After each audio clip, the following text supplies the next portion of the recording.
அனைத்து நண்பர்களுக்கும் வணக்கம். இதுவரைக்கும் ஃபியூச்சர் அகாடமி சேனலை சப்ஸ்கிரைப் பண்ணாதவங்க இந்த வீடியோக்கு கீழே இருக்கக்கூடிய ரெட் கலர் சப்ஸ்கிரைப் பட்டனை கிளிக் பண்ணி சப்ஸ்கிரைப் பண்ணிக்கோங்க. கூடவே அந்த பெல் பட்டனையும் கிளிக் பண்ணிக்கோங்க.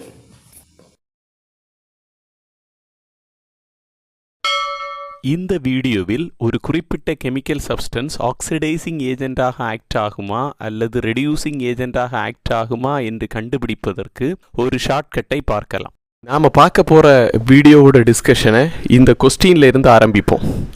கொஸ்டின் என்னென்னா, இங்கே கொடுத்துருக்கக்கூடிய 4 கெமிக்கல் சப்ஸ்டன்ஸில் எந்த கெமிக்கல் சப்ஸ்டன்ஸ் ஸ்ட்ராங்கான ஆக்சிடைசிங் ஏஜென்ட்? இப்படிப்பட்ட கொஸ்டினோட ஆன்சரை ஃபைண்ட் அவுட் பண்ணத்தான் நாம் இனிமேல் பார்க்க போகிற ஷார்ட்கட்டை பயன்படுத்த போகிறோம். அதுக்கு முன்னாடி ஒரு சில கண்டிஷன்ஸ் இருக்குது. குறைந்தபட்சம் 2 கெமிக்கல் சப்ஸ்டன்ஸாவது இருந்தால் தான் எது ஸ்ட்ராங்கான ஆக்சிடைசிங் ஏஜென்ட் அல்லது ரெடியூசிங் ஏஜென்ட் என கண்டுபிடிக்க முடியும். அதுதான் கண்டிஷன் நம்பர் 1. கண்டிஷன் நம்பர் 2 என்னன்னா, கொடுத்துருக்கக்கூடிய எல்லா கெமிக்கல் சப்ஸ்டன்ஸோட சென்ட்ரல் ஆட்டமும் சேமாக இருக்கணும். இந்த கொஸ்டினை நம்ம எக்ஸாம்பிளாக எடுத்தால் இதில் 4 கெமிக்கல் சப்ஸ்டன்ஸ் இருக்குது. 4லேயுமே சென்ட்ரல் ஆட்டம் சேம், அதாவது குளோரின் தான் 4லேயுமே சென்ட்ரல் ஆட்டம். ஒரு குறிப்பிட்ட கெமிக்கல் சப்ஸ்டன்ஸ் ஸ்ட்ராங்கான ஆக்சிடைசிங் ஏஜென்ட்டா அல்லது ரெடியூசிங் ஏஜென்ட்டா என கண்டுபிடிப்பதற்காக ஒரு சில ஸ்டெப்ஸை நம்ம ஃபாலோ பண்ணுறோம். அதில் ஃபஸ்ட்டு ஸ்டெப் என்னென்னா, find the oxidation state of central atom. இந்த கொஸ்டினில் இருக்கக்கூடிய 4 ஆப்ஷனில் இருக்கக்கூடிய சென்ட்ரல் ஆட்டம் குளோரினோட ஆக்சிடேஷன் ஸ்டேட்டை நம்ம தனித்தனியாக கண்டுபிடிக்க போகிறோம்.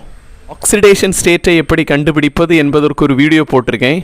அந்த வீடியோவோட லிங்கை நான் டிஸ்கிரிப்ஷனில் கொடுக்குறேன், அதை பாருங்கள். இந்த கொஸ்டினோட ஆப்ஷனில் இருக்கிற 4 கெமிக்கல் சப்ஸ்டன்ஸ்லையும் இருக்கிற குளோரினோட ஆக்சிடேஷன் ஸ்டேட்டுகளை நம்ம இங்கே கண்டுபிடித்து எழுதியிருக்கிறோம். ஆப்ஷன் ஏயில் இருக்கக்கூடிய HOCl இருக்கக்கூடிய குளோரினோட ஆக்சிடேஷன் ஸ்டேட் +1. ஆப்ஷன் பியில் இருக்கக்கூடிய HClO2வில் குளோரினோட ஆக்சிடேஷன் ஸ்டேட் +3. ஆப்ஷன் சியில் இருக்கக்கூடிய HClO3யில் குளோரினோட ஆக்சிடேஷன் ஸ்டேட் +5.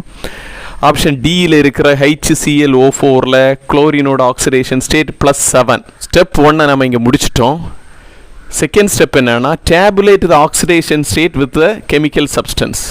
இந்த கெமிக்கல் சப்ஸ்டன்ஸையும் அதோட ஆக்சிடேஷன் ஸ்டேட்டுகளையும் டேபுலேட் பண்ணணும். ஓகே, கெமிக்கல் சப்ஸ்டன்ஸையும் அதோட ஆக்சிடேஷன் ஸ்டேட்டுகளையும் நம்ம டேபுலேட் பண்ணியிருக்கோம்.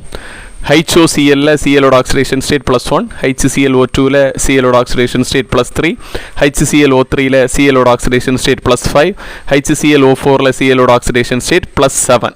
மூணாவது ஸ்டெப், இதுதான் ரொம்ப இம்பார்ட்டண்ட்டான ஸ்டெப். இதில் இருக்கக்கூடியதில் அதிகபட்ச ஆக்சிடேஷன் ஸ்டேட், அதாவது மேக்ஸிமம் ஆக்சிடேஷன் ஸ்டேட் இருக்கக்கூடியது ஆக்சிடைசிங் ஏஜென்ட்டாக ஆக்ட் ஆகும். அதிகபட்ச ஆக்சிடேஷன் ஸ்டேட் இருக்கக்கூடியது ஆக்சிடைசிங் ஏஜென்ட்டாக ஆக்ட் ஆகும். அப்படி பார்த்தா இந்த 4 கெமிக்கல் சப்ஸ்டன்ஸ்லையும் HClO4ல் Clோட ஆக்சிடேஷன் ஸ்டேட் +7, அதுதான் ஹையஸ்ட்டு, அதுதான் ஆக்சிடைசிங் ஏஜென்ட்டாக ஆக்ட் ஆகும். ஆக்சிடேஷன் ஸ்டேட் மினிமமாக இருக்கக்கூடியது ரெடியூசிங் ஏஜென்ட்டாக ஆக்ட் ஆகும். அப்படி பார்த்தா இதில் HOCl Clோட ஆக்சிடேஷன் ஸ்டேட் +1, அதுதான் கம்மி, அது ரெடியூசிங் ஏஜென்ட்டாக ஆக்ட் ஆகும்.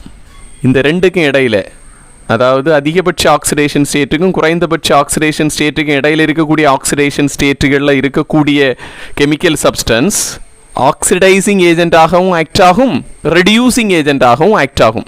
அப்படி பார்த்தா HClO2 ஆக்சிடைசிங் ஏஜென்ட்டாகவும் ஆக்ட் ஆகும், ரெடியூசிங் ஏஜென்ட்டாகவும் ஆக்ட் ஆகும். அதே போல் HClO3யும் ஆக்சிடைசிங் ஏஜென்ட்டாகவும் ரெடியூசிங் ஏஜென்ட்டாகவும் ஆக்ட் ஆகும். இந்த வீடியோ உங்களுக்கு பிடிச்சிருந்தா உங்க நண்பர்களுக்கு ஷேர் பண்ணுங்க, சேனலை சப்ஸ்கிரைப் பண்ணுங்க, லைக் சப்போர்ட் பண்ணுங்க. நன்றி.